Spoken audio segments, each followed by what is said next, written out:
আজ ছিল ৭৭তম প্রজাতন্ত্র দিবস।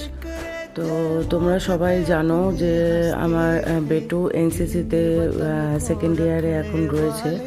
তো ওদের এবছর চতুরঙ্গতে নিয়ে গেছিলো প্যারেডের জন্য।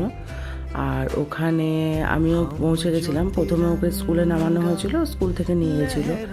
তো অনেক স্কুলই ওখানে পারফর্ম করেছিল, আর আমিও চলে গেছিলাম দেখতে। কারণ আমি সত্যি কথা বলতে আমি কোনোদিন দেখিনি। আজ বেটুর জন্য আমারও ভাগ্য হয়েছে দেখার।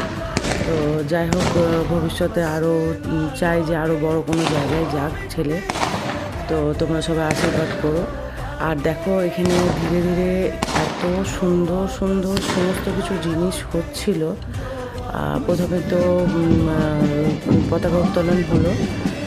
মহকুমা শাসক ছিলেন, উনি পতাকা উত্তোলন করলেন এইদিকে। তারপরে ফায়ারিং হলো।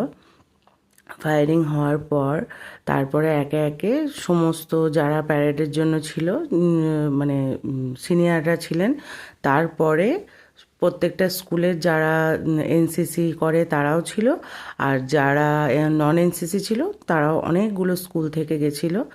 খুব সুন্দর প্রোগ্রাম হচ্ছিল, একে একে প্যারেড করছিল, আর দেখতে সত্যিই ভীষণ ভালো লাগছিল। আর দেখার পর ছোট্ট ছোট্ট কিছু কিছু ওরা প্রোগ্রামেরও ব্যবস্থা করেছিল।